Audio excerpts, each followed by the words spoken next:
خلاف فیصلہ دیا. سپریم کورٹ نے کہا کہ ایک بوٹ میں بیٹھا افسر سویلین کی ٹرائل نہیں کر سکتا, اس کو سزا نہیں دے سکتا.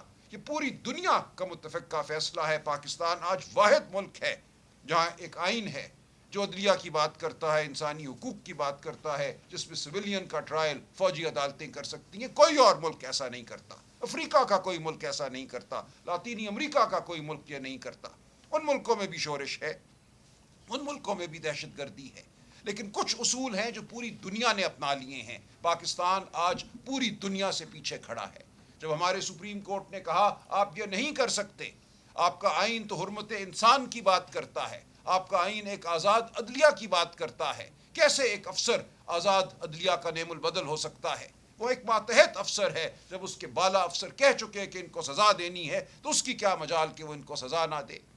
ہم سپریم کورٹ گئے یہ کہنے کہ 8 فروری 2024 کو پاکستان کی عوام نے ووٹ ڈالا تھا, پی ٹی آئی کے لیے ووٹ ڈالا تھا, عمران خان کے لیے ووٹ ڈالا تھا. اس ووٹ کے تقدس کا کچھ تو خیال کرو.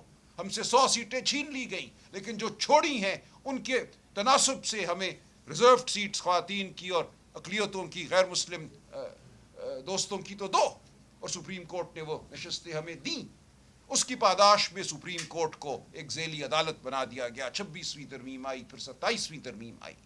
آج اس ملک میں ایک زبابندی کا عالم ہے. آپ میں سے کوئی بھی کھل کے بات نہیں کر سکتا. بات کرے گا تو پیکا کے قوانین ہیں, جے آئی ٹیز بنیں گی, آپ کو 10 سال سزا ہو جائے گی. آج ایمان حاضر مزاری اور ہادی علی ان کے میاں ہمارے سامنے ایک مثال ہیں. وہ وکلاء ہیں جو حق کی بات کرتے ہیں, جو مظلوم کے ساتھ کھڑے ہوتے ہیں. ان کے ساتھ کیا ہو رہا ہے؟ تو یہ کسی کے ساتھ بھی ہو سکتا ہے. یہ پورے معاشرے کو اشارہ ہے کہ تم سب محکوم ہو. تمہاری زبان ہمارے قابو میں ہے, تمہارا ذہن ہمارے قابو میں ہے. اگر اپنے ذہن کو آواز دو گے اپنی زبان کے ذریعے تو ہم تمہیں پکڑ لیں گے اور ایک کال کوٹری میں ڈالیں گے. کیا پاکستان اس لیے بنا تھا؟ کیا یہ تھا علامہ اقبال کا خواب؟ کیا یہ تھا قائد اعظم کا نظریہ؟ قائد اعظم کی 20 تقاریر ہیں. آج ہم جناح ہاؤس کی تعظیم کے لیے کھڑے ہوتے ہیں. کیا اس جناح کی کسی تقریر کو ہم نے یاد رکھا؟ بارہا قائد اعظم نے یہ کہا جب وہ ہمارے عسکری اداروں کا دورہ کرتے تھے کہ آپ اپنے حلف کے تحت پابند ہیں, کیا آپ سیاست میں حصہ نہیں لیں گے, آپ جمہوریت کی آواز کو سنیں گے, آپ جمہوریت کے تابع رہیں گے. بار بار قائد اعظم نے یہ کہا اپنی مختصر زندگی میں جو قیام پاکستان کے بعد ان کو نصیب ہوئی. ان کو یہی فکر تھی کہ یہ مملکت جو میں نے بنانے میں ایک کردار ادا کیا ہے, اس میں کہیں یہ نہ ہو کہ ظلم کا دور دورہ ہو جائے, جبر کا دور دورہ ہو جائے. تو آج ہم وہیں کھڑے ہیں جہاں قائد اعظم ہمیں کھڑا نہیں کرنا چاہتے تھے. آج ہمیں یہ کہا جا رہا ہے کہ اس ملک کا جو مقبول ترین لیڈر ہے وہ نیشنل سیکیورٹی تھریٹ ہے. یہ بھی ایک مذاق خیز بات ہے, اور یہ پہلی بار نہیں ہوئی. میں اصغر خان صاحب کا وکیل تھا جنہوں نے مقدمہ لڑا کہ 1990 کے الیکشن میں اس وقت کے ڈی جی آئی ایس آئی اور اس وقت کے آرمی چیف نے مداخلت کی. ان کا موقف یہ تھا کہ اس مداخلت نے عسکری اداروں, ہماری افواج کے امیج کو خراب کیا ہے. ان کی جو تکریم ہے عوام کی نظر میں اس کو ٹھیس پہنچی ہے, لہٰذا عمل کیا جائے, ان افسران کو سزا دی جائے. 16 سال وہ مقدمہ چلا اور بالآخر 2012 میں سنوائی ہوئی اور فیصلہ ہوا.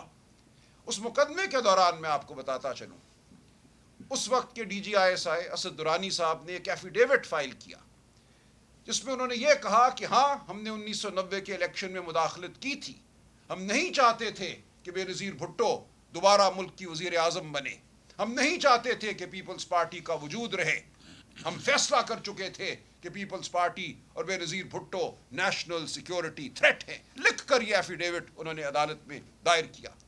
آج بھی اگر آپ جا کے فیصلہ پڑھیں 2012 کا, اصغر خان ورسز مرزا اسلم بیگ مقدمے کا عنوان ہے, اس میں آپ کو یہ ایفیڈیوٹ مل جائے گا. تو بار بار اداروں نے فیصلے کیے کہ عوام کا کوئی مقبول لیڈر نیشنل سیکیورٹی تھریٹ ہے, اس کو منظر سے ہٹانا ضروری ہے, لیکن ایسا نہیں ہوا. آپ عوام کے دلوں سے ان کے کیے گئے فیصلوں کو نہیں ہٹا سکتے. پاکستان کی عوام باشعور ہے, ہمیشہ باشعور رہی ہے. پاکستان کی عوام اگر آج عمران خان کے پیچھے کھڑی ہے, عمران خان سے امید لگا کے کھڑی ہے, تو اس کی وجہ ہے یہ دیوانے نہیں ہیں. ہم جو آپ کے سامنے بیٹھے ہیں ہم کوئی سحر زدہ لوگ نہیں ہیں. جن کی سوچ نہیں ہے، جن کی عقل نہیں ہے۔ ہم جانتے ہیں اس ملک پہ کون قابض رہا ہے۔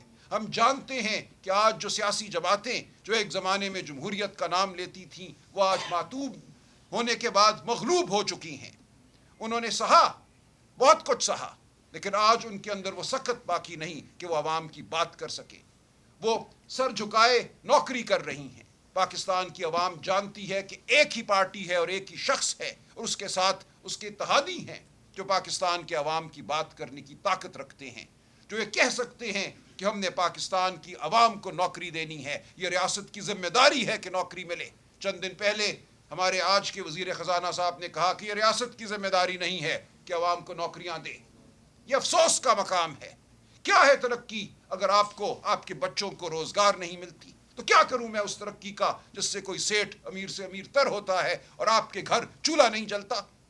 تو ہم نے اس سیاست کو آگے لے کے چلنا ہے جو عوام دوست سیاست ہے، اور پاکستان کی عوام جانتی ہے وہ عوام دوست سیاست کون کر رہا ہے اور کون کرنے کی سخت رکھتا ہے، کون بے نیاز ہے عہدے سے، کون سیاست میں اس لیے ہے کہ ملک کے لیے کچھ کر سکے، عوام کے لیے کچھ کر سکے، نوجوانوں کے لیے کچھ کر سکے۔ آج اگر ہم کٹے ہوئے ہیں اپنے تمام پڑوسی ممالک سے، تو اس کی کیا وجہ ہے؟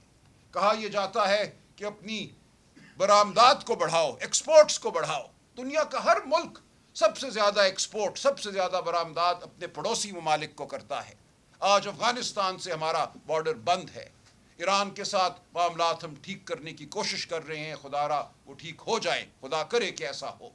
بھارت کے ساتھ جو معاملات ہیں وہ ہیں، لیکن ایک پورا مجموعی طور پہ جب ہم ایک تناظر دیکھتے ہیں اس خطے کا، تو ہمیں نظر آتا ہے کہ جو جبر کے ادوار میں فیصلے کیے گئے ان کا خمیازہ ہم آج بھی بھگت رہے ہیں۔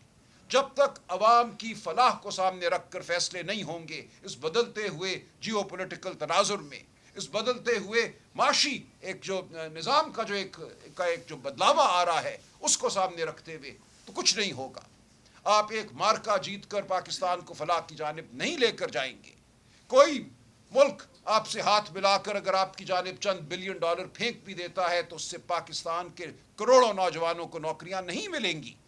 پاکستان کی معیشت، ہماری اکانومی، جی این پی اس کی آج بھی 300 بلین سے زیادہ ہے۔ اس کو 1000 بلین ہونا چاہیے تھا، لیکن 300 بلین سے زیادہ آج بھی ہے۔ اگر کوئی 6-8 بلین ڈالر آپ کی طرف پھینک بھی دیتا ہے اور اس سے آپ نئے کوئی کھلونے خرید لیتے ہیں، تو پاکستان کی عوام کو کیا فائدہ ہوگا؟ جب تک پاکستان کی عوام پاکستان کے ایوانوں میں نہیں گونجے گی، پاکستان کی اسمبلیوں میں نہیں گونجے گی، وزیر اعظم ہاؤس میں نہیں گونجے گی، اس وقت تک پاکستان کے عوام کی فلاح ممکن نہیں ہوگی۔ آپ نے 16 سیٹیں جیتنے والی ایک پارٹی کو حکومت دے دی، پھر آپ نے کہا کہ یہ اب پاکستان کی فلاح کے منصوبے بنائیں گے۔ یہ ممکن نہیں ہے۔ جھوٹ اور فریب پر کھڑا نظام کبھی بھی دیر پا نہیں ہوگا۔ پاکستان کی عوام کبھی بھی اس نظام کو قبولیت نہیں بخشیں گے، اور آخری قبولیت وہی ہے اللہ تعالیٰ کی قبولیت کے بعد جو عوام کی طرف سے آئے۔ کسی اور کی قبولیت کا کوئی مطلب نہیں ہے۔ تو ہم آپ کے سامنے بیٹھے ہیں، کل کی پریس کانفرنس کا کوئی جواب دینے نہیں، وہ ایک افسوسناک گفتگو تھی، اس طرح بھی نوعیت کی گفتگو تھی۔ اس میں نہ کوئی ایسا پرمغز کوئی بیانیہ تھا جس کا جواب دیا جائے، وہ ایک دشنام درازی تھی، الزامات تھے، ہم اس کا جواب نہیں دیں گے۔ ہم آپ کو صرف یہی کہیں گے کہ پاکستان کی عوام کو مت دھتکارو۔ پاکستان کی عوام عمران خان کے ساتھ کھڑی ہے، پی ٹی آئی کے ساتھ کھڑی ہے۔ Imran Khan national security threat نہیں ہے۔ عمران خان نے اس ملک کو جوڑ کے رکھا ہوا ہے۔ اس ملک کے کروڑوں نوجوان عمران خان کی وجہ سے جڑے ہوئے ہیں اس بیانیے کے ساتھ جو پاکستان کی ریڑھ کی ہڈی ہے، ورنہ بہت سے بیانیے ہیں۔ کوئی نسل پرستی کا بیانیہ ہے، کوئی فرقے کا بیانیہ ہے، ان تمام بیانیوں کو رد کر کے عمران خان پاکستان کے بیانیے کے ساتھ کھڑا ہے، اور کروڑوں پی ٹی آئی کے سپورٹر ووٹر اس بیانیے کے ساتھ کھڑے ہیں۔ خدا را یہ مت کرو۔ عمران خان کو مائنس آپ نہیں کر سکو گے، لیکن خدا نہ خواستہ اگر آپ ایسا کرتے ہو تو اس ملک کے شیرازے کو اکٹھا رکھنا بہت مشکل ہوگا۔ خیبر پختونخوا پہ اگر آپ حملہ کرتے ہو، وہاں اگر آپ منتخب حکومت کو ہٹا کر وہاں کی عوام پر مسلط کرتے ہو ایک غیر منتخب نظام، تو پھر آپ خود جو حالات ہوں گے ان کے ذمہ دار ہوگے۔ خیبر پختونخوا کی عوام غیور ہے، وہ اپنے فیصلے خود کرتے ہیں، وہ قبائلی عوام ہوں یا دیگر علاقوں کے عوام ہوں، آپ ان کو دھتکار نہیں سکتے، آپ ان کے وزیر اعلیٰ کے حوالے سے ہرزہ سرائی نہیں کر سکتے۔ کوئی بھی گفتگو ہوئی ہو، آپ کو گفتگو نامناسب لگی ہو، ہم بات کرنے کو تیار ہیں۔ بیانیے کی جنگ میں خدا کے لیے پاکستان کے مستقبل کو داؤ پر مت لگاؤ، خیبر پختونخوا صوبے کو داؤ پر مت لگاؤ۔ یہ ایک انتہائی حساس علاقہ ہے۔ اس وقت جو حالات ہیں، جو دہشت گردی کی صورتحال ہے، اس میں عوام کو ساتھ لے کر چلو۔ پی ٹی آئی اس وقت سب سے بڑی طاقت ہے ملک کی، جو ملک کو فلاح کی جانب لے جا سکتی ہے۔ ملک کے عسکری اداروں کی سب سے بڑی طاقت میں کہوں گا پی ٹی آئی ہے۔